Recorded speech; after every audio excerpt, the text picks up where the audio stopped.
Today I wanted to discuss the art of evocation. Evocation is the art of summoning a being, entity, or energy externally in your surroundings. It differs from invocation, which is drawing in of a deity or entity into your body, which I have posted a few videos of that procedure and talked about some of its effects. Evocation is one of those things which always fascinated me ever since I started studying the occult and practicing it. And people who have that same fascination with it, once they start digging into it, suddenly they realize a lot of what is put out there on the art of evocation, um, it's really couched in words that are like kind of hard to understand sometimes, and also the formula for actually accomplishing the evocation itself is like obscured. Like in the Lesser Key of Solomon, he talks about, the triangle, the circle of art, and the prayers to summon said being. And you're supposed to recite those things, and then it's supposed to just, poof, appear. And people who have tried that usually say that nothing ever happens. And there's a whole underlying inner working system that's not mentioned there that has to be practiced and honed before you can successfully evoke something. I've practiced evocations off and on for 15 years probably. But I've found some methods that work for me, some methods that do not work. I wanted to discuss those with you if you're on your own path of learning how to summon or evoke. Let's see. For starters, if you want to get to the bare basics of it, what you are doing is you are calling up an entity to visible appearance to make an agreement with, to request their assistance in something, or to direct a focal point of energy to manifest something in the greater world. And these rituals, they can have long-lasting effects. It's not just, oh, I did the ritual the next day, what I wanted manifested kind of deal. That doesn't always happen. Sometimes it does, but some are long-term effects. Like when I did an evocation of the goetic demon Forneus, he is said to be able to teach you various different languages and increase your learning capacity. And I did that. I spoke with him, told him what I wanted, because I was working on learning Arabic at the time. Kaifa haluka marhaban ana nocturnus. Hello, how are you? My name is Nocturnus, And I was able to grasp the lettering a bit easier after that. And then I discovered that I had a natural affinity for things like Latin and also some Norwegian and German. And I'm learning all of those simultaneously with each other and seeing the similarities and the differences. But I think Forneus, he influenced my mind on how I can absorb knowledge and learn new languages. Also, there's languages of music and mathematics, and I picked up the keyboard and I caught on to that pretty quickly, and I'm still working on that. But a lot of it is regimens, practicing every day. But back to the art of evocation, that's also something that the more you practice it, the better you'll get at it, and the more confidence you'll have in your abilities. But you'll want to start off learning, in my opinion, invocation to get the feel of how it feels to draw an entity around you and within you, and learn how to circulate the energy of your body and sense different presences and things like that. You'll also want to practice meditation every day,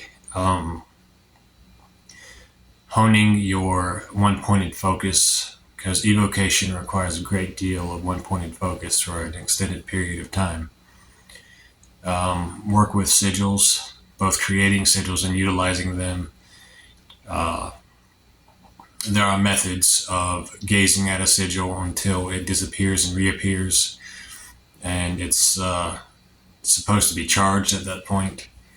That's pretty hard on your eyesight if you wear contacts, but it's pretty effective. Um, I have a few books here that I've found useful in the art of evocation that I'll kind of briefly mention, but I'll come back to them as they are brought up. But uh, you definitely want before you start evocation, you definitely want to read everything you can about the spirit in question that you're wanting to summon to get a general feel of how their energy is, how they are, how their persona is, and what they can help you, assist you accomplish or in accomplishing. Um, also have a notebook that you write down everything in and draw out their sigil. And you can make it as elaborate or as simplified as you want.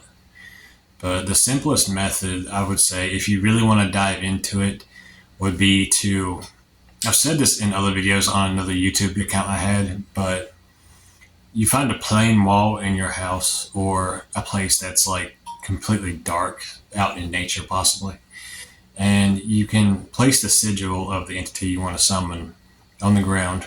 You place a black bowl that you've dedicated to your highest entity or highest deity, um, and you place it on top of the sigil filled with water. And you can add some of your blood as an offering to the entity. And then you stand back and you go into a trance and you visualize the sigil of the entity appear on the water surface. Then you can astral travel down through the water, through the sigil, and start calling out the entity's name. And they'll sense the blood, especially if they're more infernal entities, and they'll be drawn up through that water, that portal that you basically opened. And they'll feed off that blood and that energy of the water and your invocation, and then they'll rise up above the bowl and appear before you in the darkness. You can use incense to help them materialize, or if your astral sensors are really, really good, you can just gaze into the darkness that's above the bowl, and you can play around with the shadows that you'll start seeing like around you and in front of you, and then just kind of coalesce that energy into a discernible form. A lot of times they'll appear as a cloaked hooded being, and then you can converse with them and, ask them what you will or discuss with them what you have called them for. That's the most basic, bare bones form of evocation that you can do. And one thing that you'll find that's common among almost all grimoires is if you're going to call upon a being, call upon it in the name of its higher being, like a being that rules over it or a being that it presides over everything. The Joy of Satan website, they have that form of evocation where you go through Satan and you say an invocation to him and you focus on the sigil.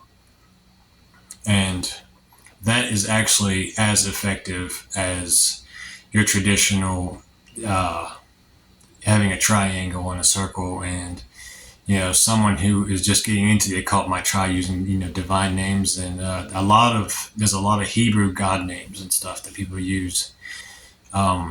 But if you're more Satanist or left-hand path oriented, you can go through Satan or Moloch or Lilith, and you can get similar effects, because I guess you would say they are the highest of the higher ups of the infernal kingdom. And but that's something to keep in mind as well. If you're going to call up on a being during your evocation, your conjuration that you read, mention their name, some of their attributes, and call them by the authority of their superior demon or source that you feel is your highest deity. And you should have an effective evocation that way. Plus, using the astral traveling method to draw them up from the depths, that helps a lot.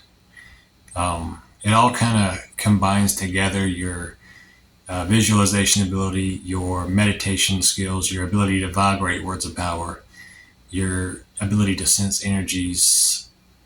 All that just combines in that moment of summoning. And I will be 100% honest with you, they're not always 100%. It's not always successful. I don't care who says that they have 100% success in contacting the entity that they're trying all the time for years on end.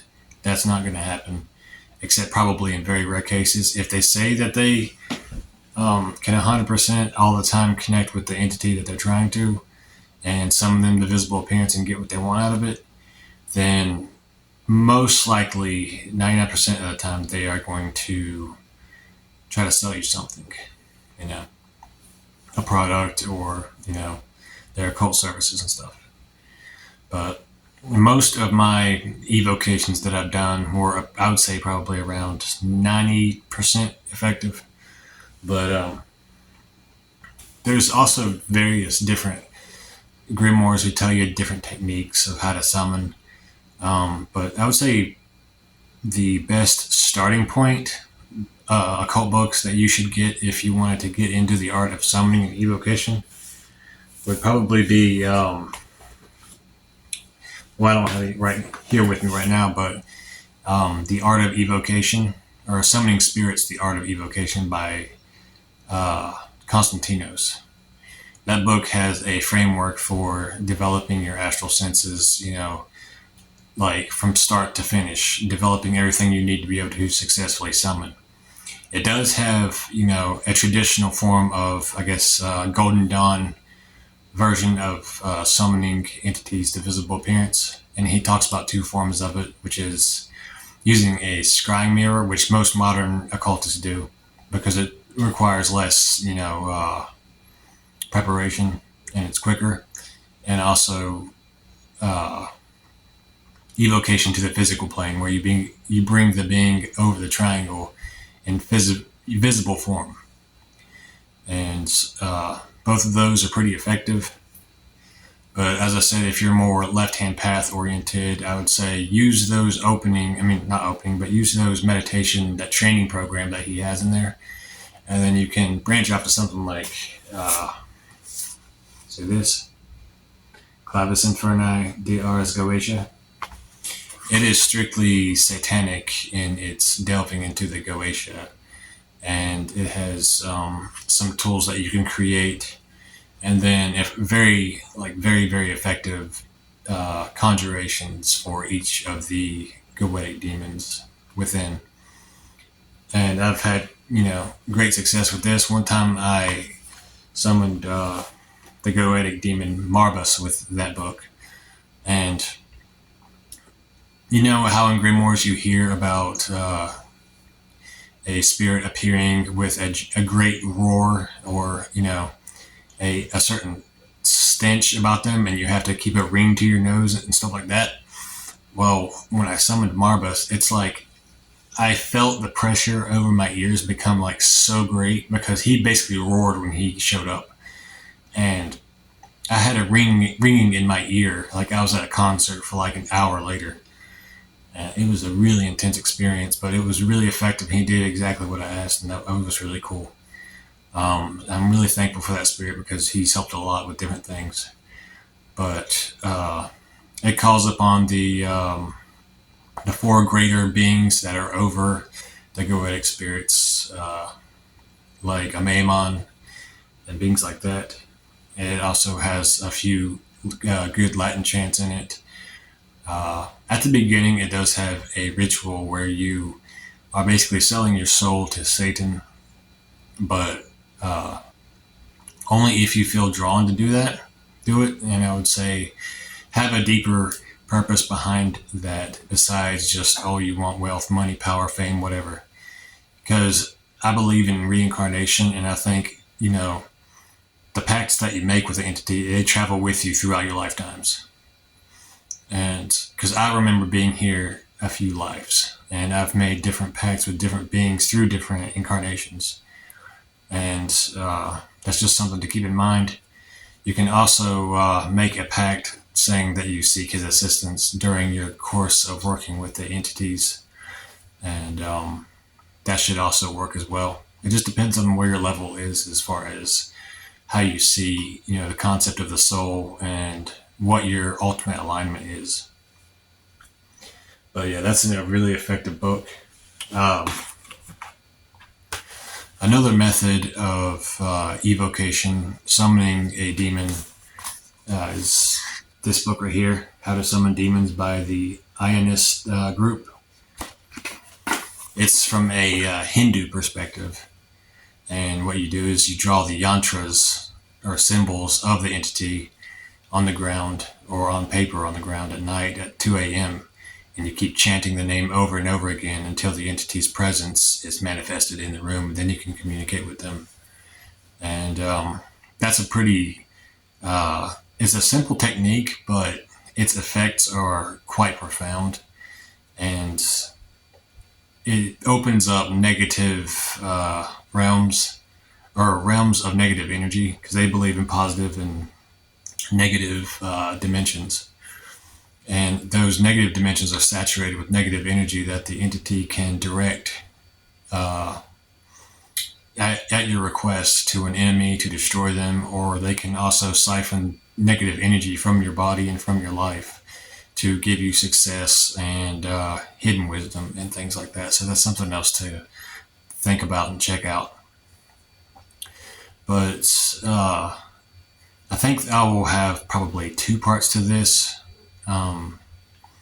because I would like to show one of my setups for the evocations that I do. I have my own form of circle and triangle, and they have infernal names around them. And I found that to be quite effective. And I'll probably share some more personal experiences I've had with the Art of Evocation. But I hope this has given you some insight into how evocations work. And I would also like to point out one little known thing is when you summon any entity, it's best to ask them to sign their name in the air. I got this from Constantinos, actually, to sign their name in the air. And if it's the entity that you're trying to call up, then they will be able to sign their name without issue. But if it's something pretending to be that entity, like an astral deceiver, because there are a lot of those, they won't be able to sign that name, or they'll hesitate. And then you can banish and then try again, But you'll see a lot of that on a lot of social media groups, people who are really deep into spiritualism and trying to evoke these beings, and they don't question their origin or their actual identity. They're like, okay, something appeared, so it has to be such and such, It's really easy to get deceived that way, and you can see in a lot of cases that they aren't talking to who they think they're talking to, and it's always good to be sure. So that's a little tip that I just wanted to share. Always do that. Always test the identity of the being, and believe but verify. Put things through experimentation. If a being says it can do something, request it to do it to prove itself, kind of deal, And if you do that, in most cases, it'll be a success, and you'll be able to discern, reality from wishful thinking and also deceptive spirits. But I hope all of you are well. Hail Lilith.